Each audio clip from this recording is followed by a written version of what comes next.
Hello everyone, welcome back to my channel. ನಾನಿವತ್ತು simple and ಟೇಸ್ಟಿಯಾಗಿ tomato bath ಮಾಡೋದು ಹೇಗೆ ಅನ್ನೋದನ್ನು ತೋರಿಸ್ಕೊಡ್ತೀನಿ. ತುಂಬಾ ಕ್ವಿಕ್ಕಾಗಿ ಈ ರೆಸಿಪಿ ರೆಡಿಯಾಗುತ್ತೆ.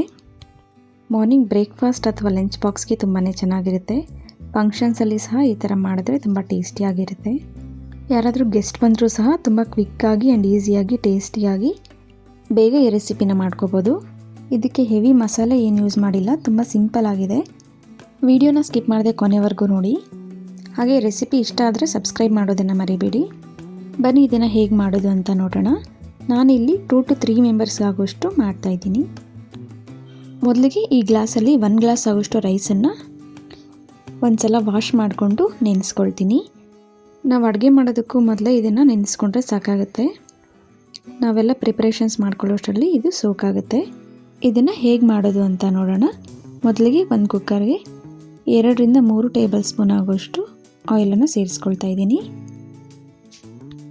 ಆಯಿಲ್ ಬಿಸಿ ಆದಮೇಲೆ ನೆಕ್ಸ್ಟ್ ಇದಕ್ಕೆ 1-2 ಪೀಸ್ ಚಕ್ಕೆ, 3 ರಿಂದ 4 ಲವಂಗ, 1-2 ಏಲಕ್ಕಿ, ಹಾಗೆ 1 ನಕ್ಷತ್ರದ ಹೂ, ಇದನ್ನೆಲ್ಲ ಸೇರಿಸ್ಕೊಂಡು 1-2 ನಿಮಿಷ ಫ್ರೈ ಮಾಡ್ಕೋಬೇಕು.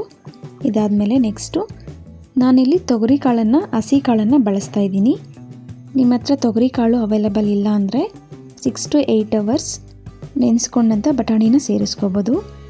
ಈಗ ತೊಗರಿ ಕಾಳು ಸೀಸನ್ ಆಗಿರೋದ್ರಿಂದ ನಾನು ತೊಗರಿ ಕಾಳನ್ನು ಯೂಸ್ ಮಾಡ್ತಾಯಿದ್ದೀನಿ. ಒಂದು ಮೀಡಿಯಮ್ ಸೈಜ್ ಗ್ಲಾಸಲ್ಲಿ ನಾನು 1 ಗ್ಲಾಸ್ ಆಗೋಷ್ಟು ತೊಗೊಂಡಿದ್ದೀನಿ. ಇದನ್ನು ಆಯಿಲಲ್ಲಿ ಸ್ವಲ್ಪ ಫ್ರೈ ಮಾಡ್ಕೋಬೇಕಾಗುತ್ತೆ. ಹಸಿ ಕಾಳಾಗಿರೋದ್ರಿಂದ ಜಾಸ್ತಿ ಫ್ರೈ ಮಾಡ್ಕೊಳ್ಳೋ ಅವಶ್ಯಕತೆ ಏನೂ ಇಲ್ಲ. ಇನ್ ಕೇಸ್ ನೀವು ಸೋಕ್ ಮಾಡಿರೋವಂಥ ಬಟಾಣಿನ ಯೂಸ್ ಮಾಡಿದ್ರೆ ಸ್ವಲ್ಪ ಫ್ರೈ ಮಾಡ್ಕೋಬೇಕಾಗತ್ತೆ. ಈ ಕಾಳನ್ನು ಒಂದು ಜಸ್ಟ್ 2 minutes ಆಯಿಲಲ್ಲಿ ಫ್ರೈ ಮಾಡಿಕೊಂಡ್ರೆ ಸಾಕಾಗುತ್ತೆ. ನೆಕ್ಸ್ಟ್ ಇದಕ್ಕೆ 2 ಮೀಡಿಯಮ್ ಸೈಜ್ ಈರುಳ್ಳಿನ ಕಟ್ ಮಾಡಿಕೊಂಡು ಸೇರಿಸ್ಕೊಳ್ತಾ ಇದ್ದೀನಿ. ಇದನ್ನು ಕೂಡ ಸ್ವಲ್ಪ ಫ್ರೈ ಮಾಡ್ಕೋಬೇಕು. ಈರುಳ್ಳಿನ 1 ನಿಮಿಷ ಫ್ರೈ ಮಾಡ್ಕೊಂಡಾದಮೇಲೆ 1 ಸ್ಪೂನ್ ಆಗೋಷ್ಟು ಶುಂಠಿ ಬೆಳ್ಳುಳ್ಳಿ ಪೇಸ್ಟನ್ನು ಸೇರಿಸ್ಕೊಳ್ತಾ ಇದ್ದೀನಿ. ಇದು ಆಯಿಲಲ್ಲಿ ಚೆನ್ನಾಗಿ ಫ್ರೈ ಆಗಬೇಕು. ಹಸಿ ವಾಸನೆ ಎಲ್ಲ ಹೋಗೋವರೆಗೂ ಚೆನ್ನಾಗಿ ಫ್ರೈ ಮಾಡ್ಕೋಬೇಕಾಗತ್ತೆ. ನೆಕ್ಸ್ಟ್ ನಾನು 3 ಮೆಣಸಿನ್ಕಾಯಿನ ಕಟ್ ಮಾಡಿಕೊಂಡು ಸೇರಿಸ್ಕೊಳ್ತಾ ಇದ್ದೀನಿ. ಮೆಣಸಿನ್ಕಾಯಿನ ಸ್ವಲ್ಪ ಫ್ರೈ ಮಾಡಿಕೊಂಡು 3 ಮೀಡಿಯಮ್ ಸೈಜ್ ಟೊಮೆಟೊನ ಕಟ್ ಮಾಡಿಕೊಂಡು ಸೇರಿಸ್ಕೊಳ್ತಾ ಇದ್ದೀನಿ. ಸಾಲ್ಟನ್ನು ಇವಾಗಲೇ ಸೇರಿಸ್ಕೋಬಾರ್ದು, ಸ್ವಲ್ಪ ಫ್ರೈ ಆದಮೇಲೆ ಸಾಲ್ಟನ್ನು ಸೇರಿಸ್ಕೋಬೇಕು. ನಾನಿಲ್ಲಿ ಸ್ವಲ್ಪ ಫ್ರೈ ಆದಮೇಲೆ ಸಾಲ್ಟನ್ನು ಸೇರಿಸ್ಕೊಳ್ತಾ ಇದ್ದೀನಿ. 1 ಟೀ ಸ್ಪೂನ್ ಆಗೋಷ್ಟು ಸಾಲ್ಟನ್ನು ಸೇರಿಸ್ಕೊಳ್ತಾ ಇದ್ದೀನಿ. ಈಗ ಟೊಮೆಟೊ ಎಲ್ಲ ಚೆನ್ನಾಗಿ ಸಾಫ್ಟ್ ಆಗೋವರೆಗೂ ಫ್ರೈ ಮಾಡ್ಕೋಬೇಕು. ಈಗ ಟೊಮೆಟೊ ಆಲ್ಮೋಸ್ಟ್ ಸಾಫ್ಟ್ ಆಗಿದೆ. ಈಗ 1/4 ಟೀ ಸ್ಪೂನ್ ಆಗೋಷ್ಟು ಅರಿಶಿನ ಸೇರಿಸ್ಕೊಳ್ತಾ ಇದ್ದೀನಿ. ಹಾಗೆ 1 ಟೀ ಸ್ಪೂನ್ ಆಗೋಷ್ಟು ಖಾರದ ಪುಡಿನ ಸೇರಿಸ್ಕೊಳ್ತೀನಿ. ಈಗ ಇದನ್ನು ಚೆನ್ನಾಗಿ ಮಿಕ್ಸ್ ಮಾಡಿಕೊಂಡು ಸ್ವಲ್ಪ ಕೊತ್ತಂಬರಿ ಸೊಪ್ಪು ಹಾಗೆ ಸ್ವಲ್ಪ ಪುದೀನ ಸೊಪ್ಪನ್ನು ಸೇರಿಸ್ಕೊಳ್ತಾ ಇದ್ದೀನಿ.